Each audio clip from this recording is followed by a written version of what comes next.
Abra a tua Bíblia no livro de Daniel, capítulo 8. Daniel, capítulo 8, versículos 26 e 27. Diz assim: A visão da tarde e da manhã que foi dita é verdadeira. Tu, porém, preserva a visão, porque se refere a dias ainda muito distantes.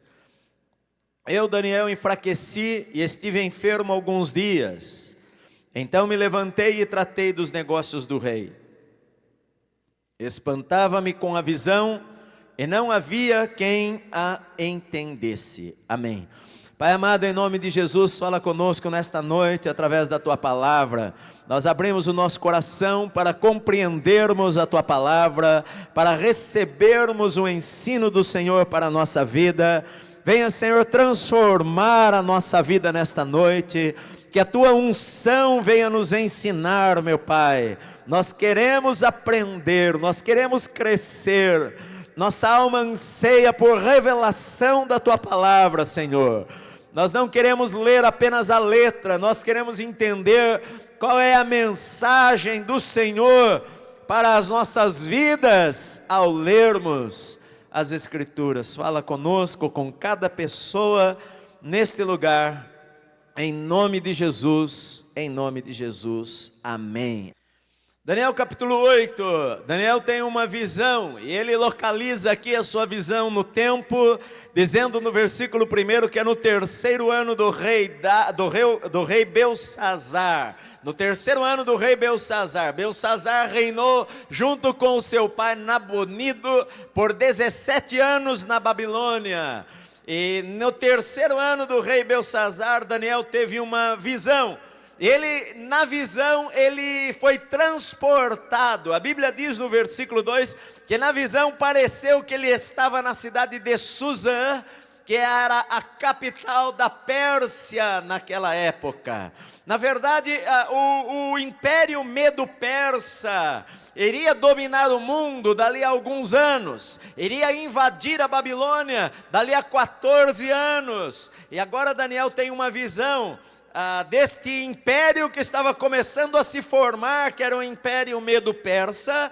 Ainda não tinha força. O rei Ciro, que era o rei lá da Pérsia, ainda não tinha força. Mas a Bíblia diz que Daniel, ele na Babilônia, ele tem uma visão, e ele parece que é nesta visão como que transportado para a cidade de Suzã, nas margens do rio Ulai. Ele diz aqui, junto ao rio Ulai, mais ou menos 550 quilômetros de distância da cidade de Babilônia, onde Daniel estava.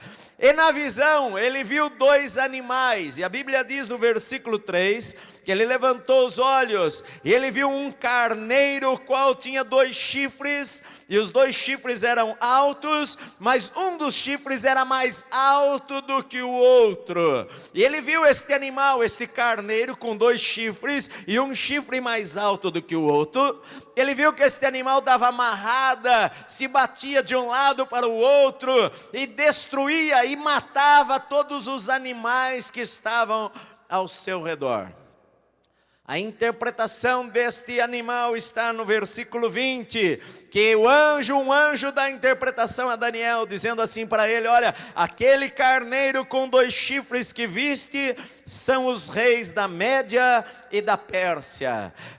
Ele tem uma visão de um reino que iria avançar sobre a terra, algo que ainda não havia acontecido. Era uma visão profética. Ele estava vendo no futuro, ele estava vendo um reino que iria invadir a Babilônia 15 anos, 14 anos depois, e que este reino iria reinar sobre o mundo conhecido da época por volta de 200 anos. E então a Bíblia diz no versículo 5 que ele tem uma outra visão. E ele viu que um bode vinha do ocidente sobre toda a terra, mas vinha rapidamente sem tocar no chão. E ele diz que este bode tinha um chifre notável entre os olhos. E ele viu este bode chegar, versículo 7, perto do carneiro, e enfurecido contra ele, o feriu. O carneiro era o império medo-persa. E ele viu este bode chegar contra o carneiro enfurecido e o feriu. Ele quebrou os 2 chifres, pois não havia força no carneiro para lhe resistir. E o bode o lançou por terra e o pisou aos pés. E não houve quem pudesse livrar o carneiro do poder do bode, do poder deste animal. Então ele tem uma visão de um segundo animal, e ele vê um bode que vinha voando sobre a terra, e ele vai contra aquele carneiro e quebra os seus 2 chifres. E a Bíblia diz no versículo 21 que o bode peludo era o rei da Grécia, e o chifre grande que havia entre os seus olhos era o primeiro rei da Grécia a expandir o reino. Foi Alexandre Magno, conhecido como Alexandre o Grande, que 200 anos depois que o Império Medo-Persa começou a dominar o mundo conhecido da época, Alexandre se levanta com apenas 40.000 soldados, e ele invade a Pérsia em 8 anos, de uma maneira muito rápida. Em 8 anos, Alexandre domina e conquista todo o mundo conhecido daquele tempo, se tornando um grande general. A Bíblia continua a visão no versículo 8, diz que o bode, que é aí o caso do Império Grego, governado por Alexandre, se engrandeceu sobremaneira. Olha, mas na sua força quebrou-se-lhe o grande chifre. E é isto que a história diz. Na força do avanço do império da Grécia, o grande chifre que era Alexandre o Grande, ele morre no auge do seu poder, com menos de 33 anos de idade. Ele entra novamente lá na cidade da Babilônia, e ele morre no mesmo palácio onde Belsazar morreu, devido à bebida, e ele pegou uma doença e ficou com febre e morreu na sua força, conforme Daniel estava tendo a visão. Na verdade, agora ele estava tendo esta visão da morte, de que o chifre daquele rei iria morrer. Ele está tendo esta visão aproximadamente 250 anos antes daquilo acontecer. Então ele diz no versículo 9 que um dos chifres saiu daquele chifre. A Bíblia, no versículo 8, na sua força quebrou-se-lhe o grande chifre, e em seu lugar saíram 4 chifres notáveis para os 4 ventos dos céus. E ele dá a interpretação no versículo 22, que o ter sido quebrado, levantando-se 4 em lugar dele, significa que 4 reinos se levantarão deste povo, mas não com a força igual a que ele tinha. Ele diz que este chifre grande seria quebrado, outros 4 chifres iriam se levantar, que seriam outros 4 reinos que iriam surgir, e que foram 4 generais de Alexandre o Grande que começaram a dominar, que o reino da Grécia foi dividido entre eles, e um deles se chamava Seleuco. E aí ele começa a falar de um descendente desse Seleuco no versículo 9. De um dos chifres saiu um chifre pequeno, e se tornou muito forte para o sul, para o oriente, e para a terra gloriosa, ou para a terra de Jerusalém, para a terra de Israel. Cresceu, atingiu o exército dos céus, atingiu o povo de Deus. Alguns dos exércitos e das estrelas ele lançou por terra e os pisou. Ele engrandeceu-se até o príncipe do exército, o sumo sacerdote lá de Israel, e dele tirou o sacrifício diário, e o lugar do santuário foi deitado abaixo. Ele está profetizando, e ele está vendo que daquele chifre, de um dos 4 chifres, surge um chifre pequeno, iria expandir o domínio até a terra santa, iria alcançar o príncipe do povo, que era o sumo sacerdote, iria cessar o sacrifício no santuário, e que por 1150 dias, ou 2300 tardes e manhãs, como diz no versículo 14, iria cessar o santuário, o sacrifício. O sacrifício no santuário altar ele era oferecido 2 vezes ao dia, pela manhã e pela tarde. Ele diz que haveria 2.300 sacrifícios ainda que iriam ser impedidos de oferecer a Deus. E este rei, Antíoco Epifânio, ele se levanta e ele invade a cidade de Jerusalém. Ele oferece porcos, que é uma ofensa para os judeus. Ele oferece porcos no altar lá do Santo dos Santos, onde os sacerdotes ofereciam sacrifícios a Deus. Ele coloca uma imagem de Júpiter no Santo dos Santos, e os judeus chamam esta imagem de abominação, que Jesus usa esta palavra em Mateus para falar quando o anticristo invadisse Jerusalém, quando vocês virem estes sinais. E este homem, ele cessa o sacrifício a Deus lá no templo por 1150 dias, conforme a visão que Daniel estava tendo aqui. No fim deste período, se levantam alguns judeus, e um dentre eles, chamado Judas, chamado de Macabeu, junto com os seus filhos, ele se revolta porque os sacrifícios não estão sendo oferecidos no templo, e eles levantam uma revolta na cidade de Jerusalém, e eles conseguem restabelecer o sacrifício no templo ao Senhor. E a Bíblia diz lá no versículo 14, e o santuário seria purificado, e o santuário foi purificado, e os judeus celebram esta festa até os nossos dias, como uma festa chamada Hanukkah. Celebram a restauração da celebração ao culto a Deus lá no santuário em Jerusalém. Por que eu falei tudo isso para você? Porque esta história já aconteceu. Só que na palavra de Deus, Daniel viu os fatos da história no futuro. Ele estava lá na cidade da Babilônia, ele estava lá buscando a Deus. Ele tem uma visão para coisas que iriam acontecer há 20 anos, há 200 anos, há 400 anos. E uma parte desta história ainda não se cumpriu, porque uma parte se cumpre na vida de um homem que vai se levantar, e que a Bíblia o chama de anticristo. Isto ainda vai se cumprir, os versículos 23 em diante, que ele fala que no fim do reinado de Antíoco Epifânio, quando os prevaricadores acabarem, levantar-se-á um rei de feroz catadura, especialista em intrigas, especialista em resolver as intrigas, um rei prometendo paz.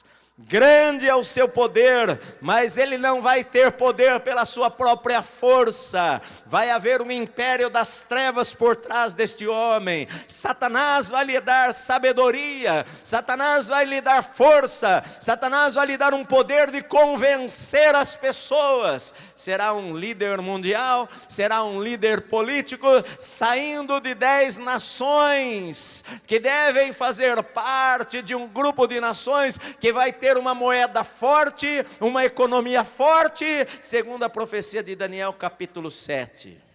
A Bíblia diz que ele causará estupendas destruições, prosperará e fará o que lhe aprouver, destruirá os poderosos e o povo santo. Este homem vai se levantar contra Israel. Na Bíblia o povo santo é Israel. Ele vai se levantar em guerra contra Israel. Por sua astúcia, nos seus empreendimentos ele fará prosperar o engano, no seu coração ele se engrandecerá, destruirá a muitos, se levantará contra o príncipe dos príncipes, contra Jesus, mas a Bíblia diz aqui, ele será quebrado, sem esforço de mãos humanas. Está falando, a Bíblia quando fala sobre profecia, ela tem 2 lados, uma parte que se cumpre e uma parte que se desdobra, muitas vezes para se cumprir em uma outra época. E a visão que Daniel estava tendo, era uma visão para algumas coisas que iriam acontecer ainda no seu tempo, alguns séculos depois, e uma outra parte da visão, seria algo que diz no versículo 17 e 19, que a visão se refere ao tempo tempo do fim, no último tempo da ira, ao tempo determinado do fim. Ele teve uma visão dos últimos dias, quando este homem iria se levantar para querer controlar a terra. E nós estamos vivendo algo que ainda não aconteceu e que pode ser que esteja para acontecer. Porque o mundo está esperando um líder, o mundo está buscando paz, o mundo está procurando uma economia forte, os países estão se unindo em blocos para terem uma economia forte, as coisas estão apontando para o cumprimento da profecia que Daniel deu aqui nesse texto e que teve esta visão. Quem é que revelou a interpretação para Daniel nos versículos aí que eu li para você? A Bíblia diz no versículo 16 que ele ouviu uma voz, ele ficou sem entender a visão. Ele ouviu uma voz de um homem falando nas margens do rio Ulai, a qual gritou e falou: Gabriel, dá a entender a este a visão. Primeira vez que o anjo Gabriel é mencionado na Bíblia. O livro de Daniel é o primeiro livro da Bíblia a mencionar nome de anjos. Menciona dois anjos, um chamado Gabriel e um chamado Miguel no capítulo 12, que é um arcanjo que tem autoridade. Agora o interessante é que Gabriel, ele é mencionado na Bíblia novamente, duas vezes no Novo Testamento. Ele é mencionado quando o pai de João Batista, Zacarias, vai oferecer o sacrifício lá no templo, e ele teve uma visão de um anjo que apareceu para ele e falou: olha, a tua oração foi ouvida diante de Deus. E ele falou: mas como assim? A tua esposa vai ter um filho, vocês oraram, a tua esposa vai ter um filho. E Zacarias falou para o anjo: não é possível isto acontecer, ela já é velha, eu também já sou velho. E o anjo falou para Zacarias: eu sou Gabriel que assisto diante de Deus, e porque você não creu na minha palavra, você vai ficar mudo até que esta palavra se cumpra. E o mesmo anjo Gabriel apareceu alguns meses depois a Maria e falou para ela: salve agraciada, o Senhor é convosco, você vai conceber do Espírito Santo. E ele falou: eu sou Gabriel. Uma coisa interessante é que a gente vê que o mesmo anjo que aparece a Daniel aparece depois a Zacarias e a Maria 500 anos depois, porque anjo não envelhece. 500 anos depois, o mesmo anjo fala com Maria e fala com Zacarias, e o mesmo anjo fala com Daniel e dá a interpretação desta visão que Daniel havia tido. Entenderam até aqui? Por que é que eu falei todas estas coisas para chegar nestes dois versículos aqui que nós lemos? Porque aqui tem algumas lições para nós, meus amados, muito importantes. Ele diz assim: olha, a visão da tarde e da manhã que foi dita é verdadeira. O que é importante aqui para mim e para você? Porque quando eu leio a Bíblia, meu amado, eu quero saber o seguinte: eu sei que a história é importante, eu sei que as profecias são importantes, mas o que é que elas têm a ver com a minha vida hoje, que moro na cidade de São Paulo, no século 21, o que esta palavra tem a ver comigo? A primeira coisa é que ele diz: olha, a palavra que eu falei para você é verdadeira, ela vai se cumprir.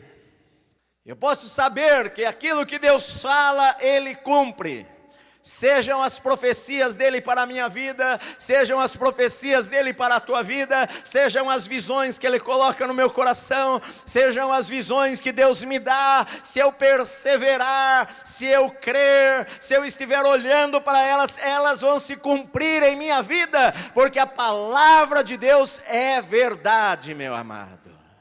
Ele profetizou a respeito da história futura, e aconteceu, era verdade. O carneiro que surgiu era o Império Medo-Persa, ainda não existia, mas era verdade. O bode que veio era o Império Grego, ainda não existia, mas era verdade. O chifre que se levantou era Alexandre o Grande, ele ainda não tinha nascido, mas era a verdade. A palavra de Deus se cumpre, ela é a verdade. Se as profecias se cumpriram, vão se cumprir em minha vida, vão continuar se cumprindo na história, vão continuar acontecendo. Aquilo que Deus falou no meu coração, Ele não é homem para mentir, nem filho do homem para se arrepender. A promessa de cura que Deus me deu hoje é para a minha vida, a promessa de abençoar os meus filhos e a minha casa. Deus é fiel para cumprir a sua palavra. O homem pode mentir, mas Deus jamais mente. Aquilo que o Senhor falou, Ele vai fazer. É o que diz aqui na Bíblia. A segunda coisa, eu não preciso temer o futuro, eu não preciso temer o anticristo, porque a Bíblia diz no livro de Apocalipse, que o que o detém nesta terra é o Espírito Santo que está aqui. Este homem só vai se revelar ao mundo quando o Espírito Santo for tirado desta terra, ou seja, quando a igreja de Jesus for arrebatada para a presença de Deus. Então eu posso saber o seguinte: você até pode conhecer este homem de vista, mas antes de ele exercer um poder mundial, eu e você não vamos mais estar aqui nesta terra. E a Bíblia diz também que este homem vai ser quebrado, sem esforço de mãos humanas. Apocalipse capítulo 19, João lá em Apocalipse, na ilha de Patmos, ele tem uma visão. Ele diz assim, que ele viu um cavaleiro branco que vinha para vencer, e no seu manto e na sua coxa estava escrito, estava tatuado lá na sua coxa, Rei dos Reis e Senhor dos Senhores, e da sua boca saía uma espada afiada. A palavra que ele falava é a mesma palavra, o mesmo poder que Deus falou, haja luz e houve luz. Ele vai falar, quebre-se, e lá está quebrado os exércitos inimigos do povo de Deus, pela palavra da sua boca. Não vai precisar de arma alguma. Assim como Etíoco Epifânio morreu de repente, ele estava entrando no templo, ele foi para a Síria, e de repente, sem causa alguma, sem nenhuma guerra, ele morreu de repente. Assim vai ser o anticristo também, que se levanta contra o povo de Deus. A outra coisa, terceiro lugar, se eu soubesse que nós estamos nos últimos dias, se você soubesse que nós estamos nos últimos dias, você iria viver de uma maneira diferente. Se você soubesse, se você tivesse certeza, querido, pois tenha certeza, porque a palavra de Deus não mente, ela vai se cumprir. Aquilo que Deus falou, Ele vai fazer. Nós estamos vivendo nos últimos dias. Jesus, Ele falou, olha, quando a figueira começar a brotar, saiba que está chegando os últimos dias. Figueira é Israel, foi estabelecido como nação. Os sinais têm acontecido. Nós estamos nos últimos tempos, as profecias da palavra de Deus têm se cumprido, e se eu soubesse que eu estou vivendo nos últimos tempos, como é que eu iria viver a minha vida? Será que eu iria ter será que iria ter que haver uma revolução na minha vida? Será que eu iria mudar a minha maneira de pensar? Será que iriam mudar os princípios da minha vida, meu amado? Certa vez chegaram para Francisco de Assis. São Francisco de Assis, ele estava fazendo um jardim lá no convento, estava plantando umas flores, e alguém chegou para ele e perguntou: o que é que você faria se você soubesse que iria morrer daqui meia hora? O que é que você faria se soubesse que Jesus iria voltar daqui a pouco? E ele falou: eu terminaria esta fileira aqui, porque eu estou pronto, eu fiz tudo o que eu preciso fazer, não há nenhuma oração de emergência na minha vida. Se você soubesse que daqui meia hora você vai morrer, o que você faria? Ai, pastor, eu iria orar a última meia hora da minha vida. Eu iria para o meu quarto: Senhor, tem misericórdia, perdoa a multidão dos meus pecados que eu fiz durante este ano todo. Perdoa, Senhor, que eu falei dia 1º de janeiro que eu iria ser uma bênção, Senhor, e não fui. Como é que eu viveria se eu soubesse que nós estamos vivendo os últimos dias da história da humanidade? Será que os meus princípios seriam outros? Será que eu iria me consagrar mais? Será que eu iria orar mais? Será que eu iria ler mais a Bíblia? Será que eu iria dar mais do meu dinheiro para fazer a obra? Será que eu iria me dispor mais a fazer a obra? Será que eu iria ser mais dedicado, mais zeloso? Ou será que eu iria pensar nas muitas coisas que eu tenho para conquistar somente nesta terra? Terceira coisa, ele diz aqui: tu, porém, preserva a visão, no versículo 26, isto é importante, porque muitas coisas vão lutar contra a visão que Deus dá para você.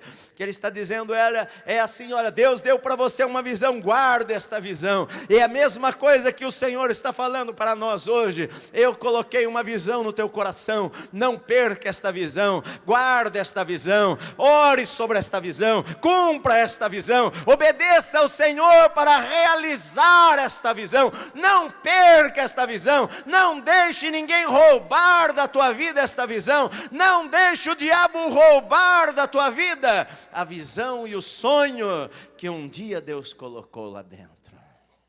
Eu fui chamado para ser pastor com 15, 16 anos de idade. Estava no meu quarto orando, não sabia muita coisa da Bíblia, era de uma igreja pequena, não conhecia a Bíblia, era novo convertido, mas eu estava orando e Deus falou comigo. Não falou numa voz audível, mas falou o meu coração, que Ele estava me chamando para pregar. Ele colocou um sonho no meu coração, Ele colocou visão no meu coração, e Deus colocou visão no seu coração. A tua visão pode ser diferente da minha visão, aquilo que Deus quer que eu faça pode ser diferente do que Deus quer que você faça, mas meu amado, um dia Deus coloca sonhos no seu coração também. Não deixe que ninguém roube estas coisas de você, porque muita gente não preserva a visão. Seu trabalho, as coisas materiais, as coisas desta vida, seus projetos nesta vida, os seus projetos nesta terra, acabam abafando a visão que um dia ele teve no seu coração, uma visão que Deus lhe deu.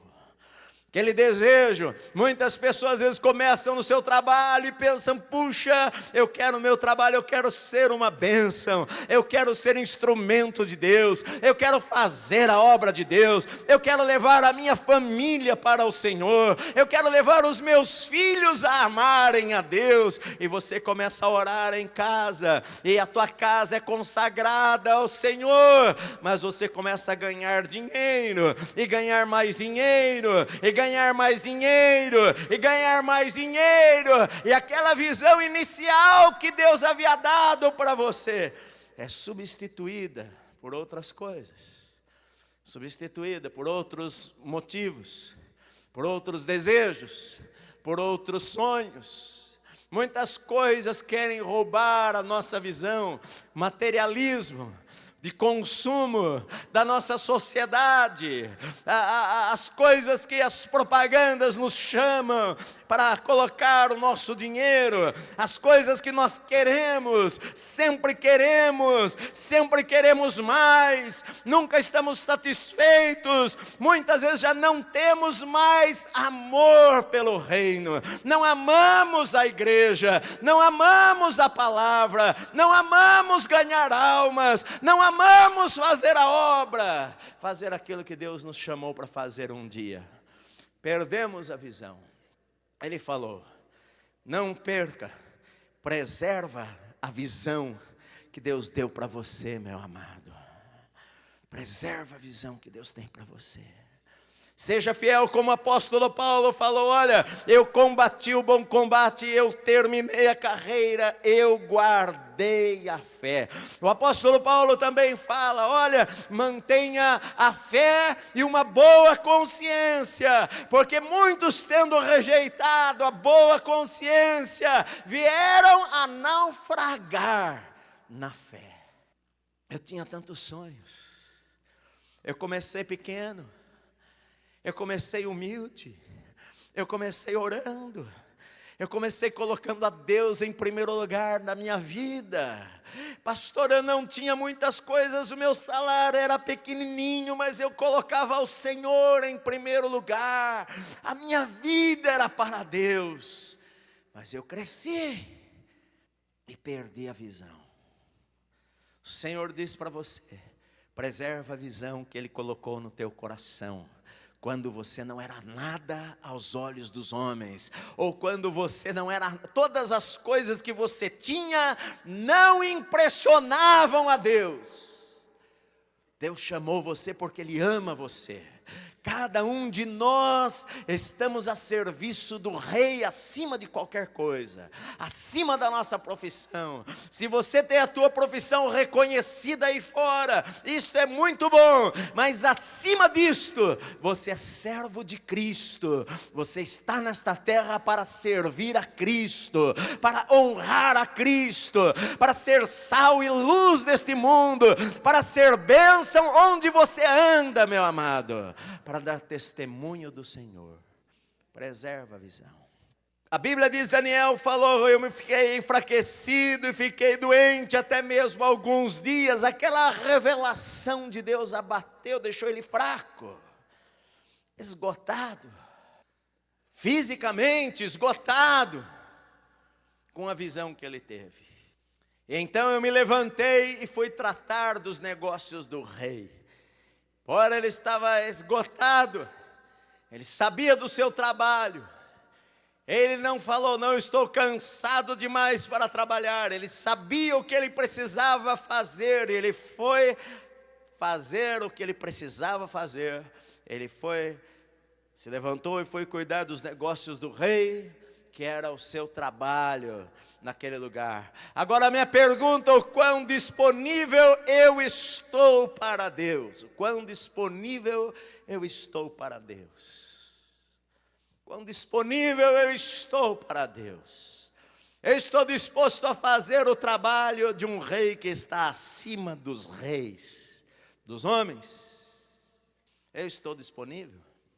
Eu estava certa vez pregando num lugar nos Estados Unidos, no nordeste dos Estados Unidos. Eu fui pregar lá em umas 10, 12 igrejas, e de cidade em cidade. E eu preguei numa igreja pequena, americana, me lembro até hoje, uma igreja branquinha, pequena, deveria caber umas 150, 200 pessoas. E depois do culto, o pastor, nós saímos na porta, e ele conversando comigo, ele falou para mim: pastor Edson, você sabe esta montanha aqui? Ele falou: olha, muitas vezes George Whitefield pregou aqui nestas montanhas. Olha estes campos enormes, milhares de pessoas muitas vezes encheram estes campos, 40 mil, 50 mil pessoas, para ouvir o pregador que subia no alto da montanha, para que sem instrumento, sem microfone, as pessoas pudessem ouvir a sua pregação. E George Whitefield foi um dos maiores evangelistas que houve na história da igreja.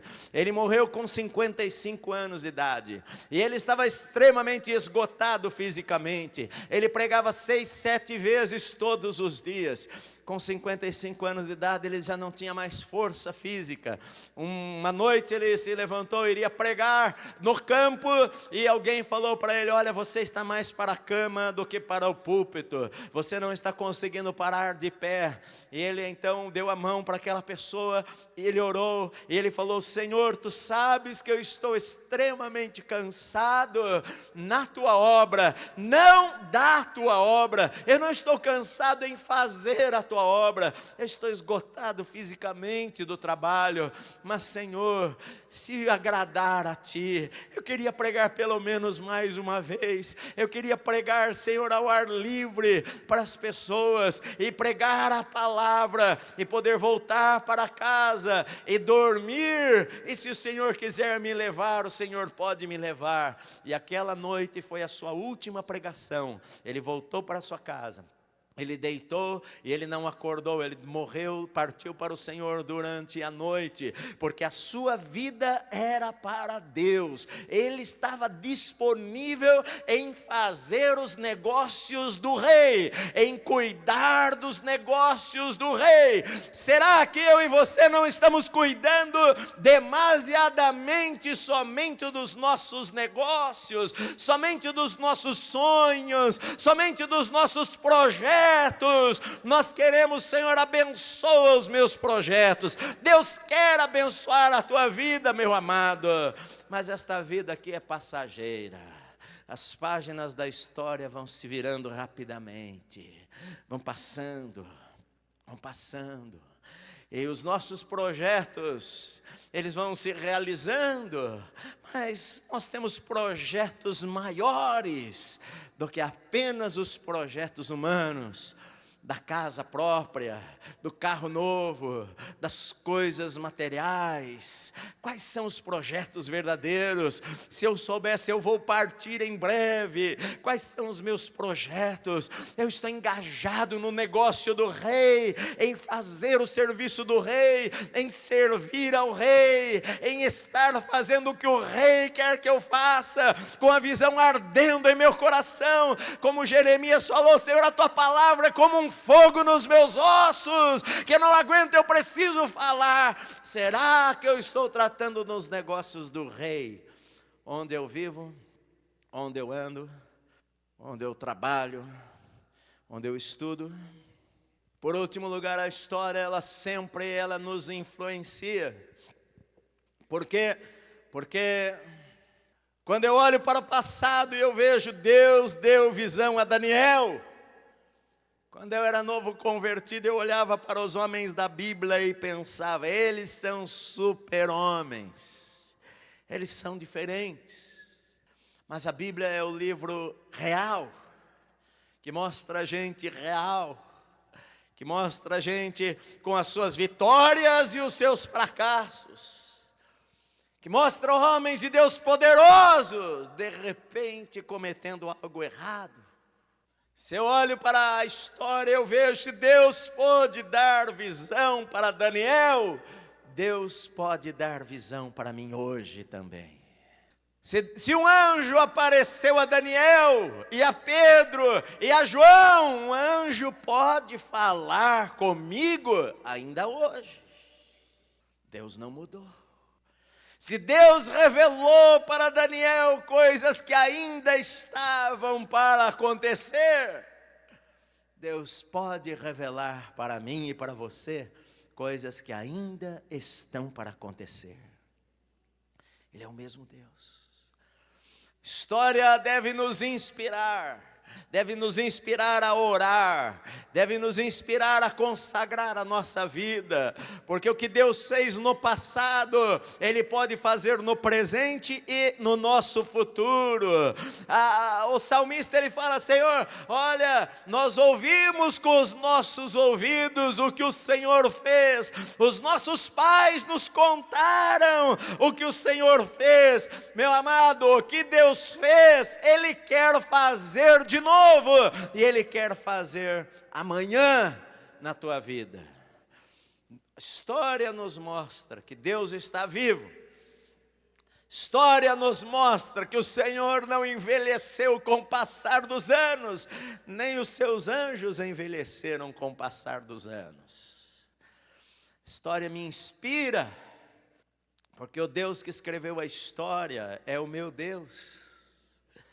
O Deus que sabia que um grande rei chamado Alexandre iria se levantar 200 anos antes dele nascer, é o meu Deus. Um Deus que sabia que impérios iriam surgir e cair, e reis iriam levantar-se e morrer, e homens iriam dominar a terra e desaparecer. O Deus que sabia todas estas coisas é o meu Deus, que eu falo com Ele todos os dias e leio a sua palavra e ouço a sua voz, e Ele guia a minha vida, e Ele dirige os meus passos. Ele continua vivo, Ele continua reinando, é o Rei da história, é o Deus da história. E a palavra que o Senhor fala no livro de Daniel, que eu quero que você grave, é que o Altíssimo tem poder, o Altíssimo tem domínio sobre o reino dos homens, e dá a quem Ele quer. Quando eu olho para as histórias da Bíblia, eu fico mais e mais convencido de que eu posso apoiar a minha vida com segurança nas mãos de Deus e na palavra do Senhor. Que tudo pode passar, mas esta palavra jamais vai passar. Que os céus e a terra podem mudar, o homem pode mudar, mas aquilo que o Senhor escreveu vai acontecer. Aquilo que Deus falou, está escrito, vai se cumprir na minha vida. As promessas são reais para mim hoje. As promessas que o Senhor falou, que Jesus falou, que os profetas falaram, elas são reais para a minha vida hoje no século 21. Andando na cidade de São Paulo, andando no viaduto do Chá, andando pelas ruas e ônibus e metrôs da cidade, andando no meu carro, uma palavra que foi falada há mais de 2000 anos, ela se cumpre em minha vida hoje, meu amado, se eu crer nesta palavra com todo o meu coração, porque Ele é o Deus da história. Toda a história da humanidade já está escrita. Deus sabe o teu presente, o teu passado e o teu amanhã. Antes de você nascer, Deus já te conhecia. Isto é bom para nós, saber que Deus nos ama e nos protege, que vai estar conosco nos guardando, vai estar conosco nos abençoando, colocando seus anjos ao nosso redor, como Ele promete, o anjo do Senhor acampa a seu redor daqueles que o temem e os livra. Ele falou. Ele não é homem para mentir. Eu posso falhar com você, o homem pode falhar com você, a pessoa de maior confiança tua pode falhar com você, mas aquilo que está escrito na Bíblia não vai falhar com você se você crer e apoiar a sua vida sobre aquilo que está escrito aqui. Amém. É fascinante a gente ver as profecias se cumprindo. É impressionante nós estudarmos e vermos como a história caminha para o final, conforme a Bíblia fala. A ONU, o Mercado Comum Europeu, as moedas únicas do mundo, todas elas, os sinais, o comprar e o comer, tendo que receber sinal na mão ou na testa, sinais que diz que a besta, o falso profeta iria fazer cair fogo do céu. Você liga hoje a televisão e você vê mísseis caindo, incendiando lugares. Palavras que para eles, que Daniel para eles era um enigma, estão se ficando claras diante dos nossos olhos que vivemos nos últimos tempos da história. Isto me inspira a querer mais de Deus. Deus quer abençoar você nesta terra. Eu creio na prosperidade. Eu creio que o Senhor tem o melhor para você. Eu creio que o Senhor tem para você uma vida abundante. Eu creio que o Senhor quer abençoar você financeiramente. O Senhor quer colocar você por cabeça e não por cauda. Eu sei que o Senhor quer abençoar os teus negócios e prosperar você e te dar abundância. Meu amado, mas nós fazemos tudo porque nós amamos a Deus e estamos envolvidos nos negócios do Rei, acima de qualquer coisa. Amém? Pai querido, em nome de Jesus, nós ouvimos a Tua palavra nesta noite, nós a recebemos em nosso coração. Tua palavra, Senhor, é a verdade, ela não muda jamais. Nós podemos apoiar a nossa vida nela, Senhor, porque nós sabemos que tudo pode passar, menos a palavra do Senhor não pode passar jamais. Meu Deus, nós não queremos perder a visão, Senhor, nós queremos guardar em nosso coração a visão que o Senhor nos deu. Senhor, nós queremos estar envolvidos nos negócios do Rei, do Reino, em primeiro lugar em nossa vida, em nome de Jesus.